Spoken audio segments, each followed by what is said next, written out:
राज्यपाल शिव प्रताप शुक्ल ने कहा कि बदलते जलवायु परिवर्तन के दृष्टिगत किसानों के लिए आय के वैकल्पिक स्रोत उपलब्ध करवाए जाने चाहिए। उन्होंने प्रदेश में आलू पर आधारित उद्योग स्थापित करने की आवश्यकता पर बल दिया। राज्यपाल शिमला स्थित केंद्रीय आलू अनुसंधान संस्थान के 76वें स्थापना दिवस पर बतौर मुख्य अतिथि संबोधित कर रहे थे। स्थापना दिवस की बधाई देते हुए उन्होंने कहा कि देश की बढ़ती आबादी के लिए खाद्य और पोषण सुरक्षा सुनिश्चित करने के लिए बागवानी फसलों का विविधीकरण और उपयोग महत्वपूर्ण रणनीति साबित हो सकती है। उन्होंने कहा कि आलू भारत की प्रमुख सब्जी फसल है, जो कुल सब्जी उत्पादन में लगभग 28% का योगदान देता है। राज्यपाल ने कहा कि भारत दुनिया का दूसरा सबसे बड़ा आलू उत्पादक है, जिसका वैश्विक आलू उत्पादन का लगभग 15% में हिस्सा है। उन्होंने कहा कि वर्ष 2022-23 के दौरान भारत आलू और इसके उत्पादों के निर्यात मूल्य में 20 अरब रुपए से अधिक की रिकॉर्ड ऊंचाई पर पहुंच गया है। उन्होंने कहा कि हिमाचल में आलू की खेती 19वीं सदी के मध्य से हो रही है। उन्होंने कहा कि आलू का अच्छी गुणवत्ता वाला रोग मुक्त बीज हमारे उच्च पर्वतीय क्षेत्रों में पैदा होता है और इस बीज की मांग पूरे भारत में रहती है।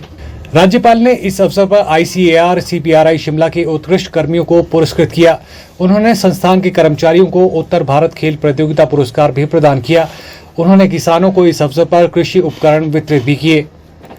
वहीं इस अवसर पर शिमला नगर निगम के महापौर सुरेंद्र चौहान ने संस्थान के 76वें स्थापना दिवस पर बधाई देते हुए कहा कि ये हमारा सौभाग्य है कि ये संस्थान शिमला में है। उन्होंने संस्थान के माध्यम से आलू उत्पादन और उससे संबंधित उत्पाद विकसित करने की तकनीक उपलब्ध करवाकर ग्रामीण आर्थिकी को सुदृढ़ करने पर बल दिया। उन्होंने कहा कि इससे रोजगार के अवसर उपलब्ध होंगे। और मैं समझता हूं कि कृषि के क्षेत्र में आलू जैसा राष्ट्रीय एकता वाला कोई नहीं है। आलू एक ऐसा उत्पाद है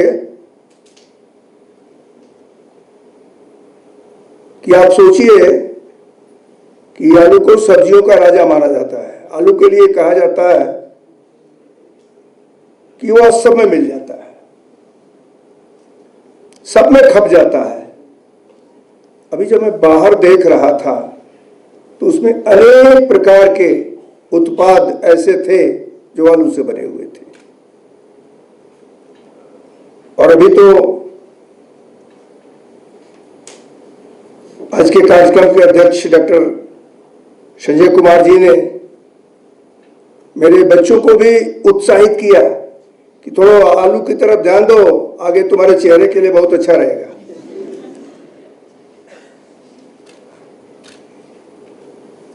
लेकिन अच्छी बात है, हम सभी लोगों को सोचना चाहिए। सुरेंद्र जी जब अपनी बात रख रहे थे तो उसके संदर्भ में मैं डॉक्टर विजय जी से पूछ रहा था कि स्फीति का आलू के संदर्भ में जरा बताओ। तो जब हम लोग अपना सर एक दूसरे के नजदीक ला करके बात कर रहे थे तो उसी विषय में बात कर रहे थे। हमें इस बात को सोचना चाहिए।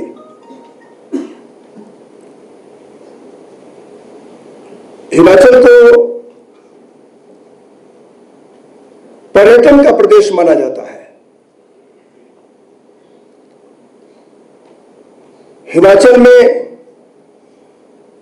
5,000 करोड़ रुपए की आर्थिकी की सेव की व्यवस्था है।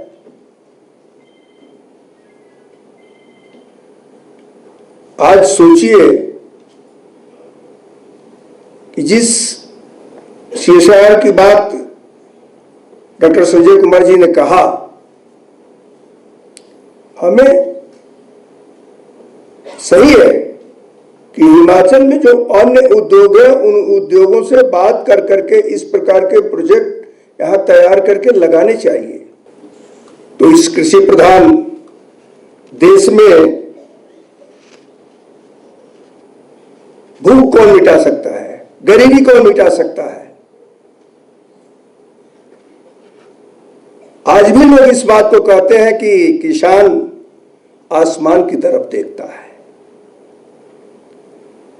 उसका उत्पादन आसमान पर निर्भर रहता है।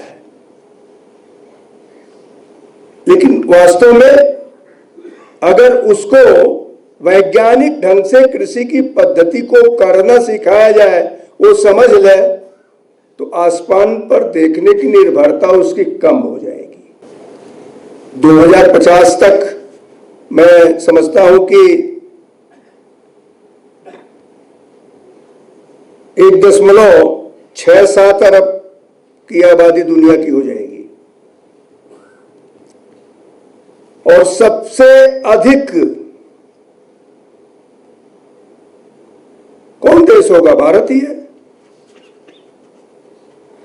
इस बढ़ती आबादी के लिए खाद्य सुरक्षा कितना आवश्यक है, ये सही है।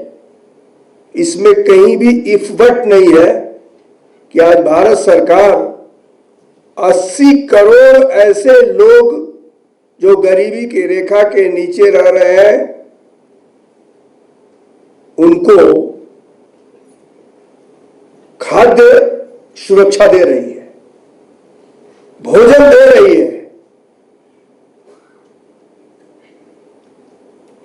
सभी सरकारें अपने शासन में कुछ न कुछ जनता के लिए करती हैं, लेकिन इस सरकार को इस बात के लिए मैं बधाई देना चाहूंगा